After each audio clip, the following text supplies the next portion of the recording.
everyone, welcome to my channel English Institute. I am Promila and today we will discuss about the poem The Ant and the Cricket. This is a fable story and here are the two characters, the ant and the cricket. Ant is very hard working but the cricket is very lazy person here. और इस poem में ये जो poem है ये fable story से related poem है और इसमें जो क्रिकेट है यहाँ पर क्रिकेट का जो कंपैरिजन है वो एक तो रियल का जो क्रिकेट होता है और क्रिकेट मीन्स टू झिंगुर, क्रिकेट मीन्स टू से झिंगुर और सेकंड जो मीनिंग है क्रिकेट का वो ह्यूमन बीइंग से है, यानी जो टू लेग वाला क्रिकेट है वो ह्यूमन बीइंग्स है। तो यहाँ पर आंट का और क्रिकेट का कंपैरिजन बताया गया है और हमें इस जो पोएम से क्या हमें मोरल मिलता है तो उस पोएम के थ्रू हम इसको रीड करेंगे और समझेंगे और जो भी हमें मोरल एजुकेशन मिलेगी उसको अपनी लाइफ में ज़रूर फॉलो करेंगे। तो let's start the poem. A fable is a story. Fable जो होती है काल्पनिक कहानियाँ होती हैं with often animals as characters, जिसमें एनिमल्स को करेक्टर के रूप में लिया गया है। दैट कन्वेज अ मोरल, जो कि हमें शिक्षा देती है, नैतिक शिक्षा देती है। This poem about an ant and a cricket. ये जो पोएम है ये एक चींटी के बारे में और एक क्रिकेट, क्रिकेट यानी झिंगुर के बारे में है। Contains an idea of far reaching significance, जो कि हमें बहुत दूर तक का संकेत देती है और हमारी लाइफ में इसका बहुत ही प्रभाव पड़ता है। Which is as true of a four legged cricket, ये उतनी ही सच्ची है जितने कि चार पैर वाले क्रिकेट की यानी झिंगुर की है। As of a two legged one, जैसे दो पैर वाले क्रिकेट की है, यानी दो पैर वाला क्रिकेट कौन है? Human being, we are the cricket. यहाँ पर कंपैरिजन किया गया है। Surely you have seen a cricket that has two legs. Reality में आप लोगों ने दो पैर वाला क्रिकेट जरूर देखा होगा। तो चलिए पोएम को स्टार्ट करते हैं। अ सिली यंग क्रिकेट, एक बहुत ही सिली यंग क्रिकेट यानी झिंगुर। Accustomed to sing, accustomed means होता है हैबिट, आदत होना, यूज्ड टू होना। तो एक बहुत ही सिली सा, थोड़ा सा मतलब बचकानी हरकत करने वाला जो क्रिकेट होता है वो अकस्टम्ड टू यानी कि उसको हैबिट होती है सिंगिंग करने की। Through the warm sunny month of gay summer and spring, वो गर्मियों के दिनों में, पूरी गर्मियों के दिन, थ्रो यानी whole, throw means whole,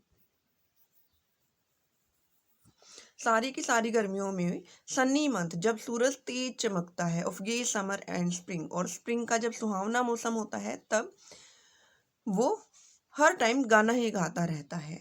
begin to complain, अब वो जो है बिगेन यानी स्टार्ट करना, टू कंप्लेन शिकायत करना, अब वो शिकायत करना स्टार्ट कर देता है। व्हेन ही फाउंड दैट, जब उसको पता लगता है, at home his cupboard was empty, कि उसके घर के अंदर जो कपबोर्ड है उसमें कुछ भी नहीं है, सब कुछ खाली हो गया है। एंड विंटर वाज कम, और सर्दियाँ आ गई है। यानी कि इस इन लाइनों में आपको क्या पता चला कि जो क्रिकेट है उसको गाना गाने की आदत है और पूरी गर्मियों में, स्प्रिंग में जब काम करना चाहिए था तब वो सिंगिंग करता रहता है और जब विंटर स्टार्ट हो जाती है तो देखता है कि उसके घर के जो कपबोर्ड है वहाँ पर कुछ भी नहीं है खाने के लिए। नोट अ क्रम टू बी फाउंड, अब उसको एक सिंगल टुकड़ा भी नहीं मिलता। क्रम, क्रम मीन्स टू क्रम, पीस, नोट अ क्रम टू बी फाउंड, अब उसको एक टुकड़ा भी नहीं मिलता। On the snow covered ground, बर्फ से ढके हुए ग्राउंड यानी मैदानों में उसको कुछ भी नहीं मिलता खाने के लिए। Not a flower could he see, और वो कोई फूल भी खिला हुआ नहीं देख सकता। Note a leaf on a tree, और पेड़ों पर एक भी पत्ता नहीं है, क्योंकि जब विंटर होती है और स्नोफॉल होता है तो पेड़ों से सारे पत्ते गिर जाते हैं और कोई भी फूल नहीं खिलता। स्प्रिंग सीजन में ही फूल खिलते हैं। Oh what will become, says the cricket of me, तब क्रिकेट अपने आप से ही क्वेश्चन करता है कि अब वो क्या करेगा, अब वो क्या करेगा। एट लास्ट, लास्ट में बाय स्टारवेशन, स्टारवेशन मीन्स भूखमरी, स्टारवेशन मीन्स भूखमरी।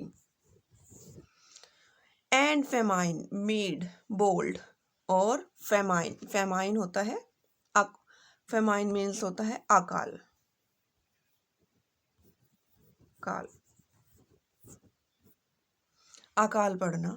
मेड बोल्ड, जिसने उसको काफी स्ट्रोंग बना दिया था। अब भूखमरी ने, और जो उसके पास खाने के लिए कुछ भी नहीं था, अकाल जैसी जो स्थिति हो गई थी, तो उसने उसको बहुत ही बोल्ड बना दिया, यानी हिम्मत दी।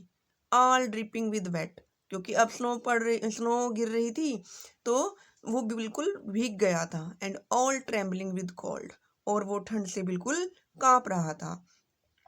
Away he set off to a miserly ant. Miserly means कंजूस, कंजूस। अब वो बिल्कुल कंजूस चींटी के पास जाता है, क्योंकि जो पोएम का नेम ही क्या है, the ant and the cricket, और ये स्टोरी जो है आंट और क्रिकेट की है। तो क्रिकेट के बारे में तो इन्होंने बता दिया, अब बारी है आंट की।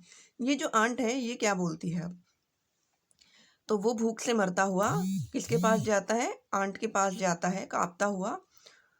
To see if to keep him alive he would grant, कि वो आंट के पास जाता है और सोचता है कि जब वो उसको देखेगी तो टू कीप हिम अलाइव, उसको जिंदा रहने के लिए, he would grant, grant means agree, permission दे देगी, एग्री कर देगी, कि वो एग्री हो जाएगी। हिम शेल्टर फ्रॉम रेन, अब बारिश में वो उसको क्या दे देगी, शेल्टर दे देगी रहने के लिए। अब जो क्रिकेट था उसने तो कुछ किया ही नहीं था, उसने ना तो अपने लिए स्टोर किया था फूड, और ना ही अपने लिए उसने घर बनाया था विंटर में रहने के लिए। तो वो माइजरली आंट के पास जाता है और सोचता है कि वो शायद उसको जिंदा रहने के लिए और बारिश में बचने के लिए घर दे देगी। And A mouth full of grain, और उसको मुट्ठी भर ग्रेन, दाने दे देगी, मुट्ठी भर ग्रेन दे देगी, ताकि वो उसको खाकर जिंदा रह सके। He wished only to borrow, और वो उसको क्या बोलता है, he had repay it tomorrow, कि वो क्या सोचकर जाता है कि वो उससे उधार ले लेगा आंट से, और अगले ही दिन उसको वापस कर देगा। If not he must die of starvation and sorrow, तो स्टारवेशन भूखमरी एंड सोरो दुख। तो वो ये सोचता है कि अगर भूख से मरने से अच्छा तो है कि वो जाए और चींटी के पास जाए और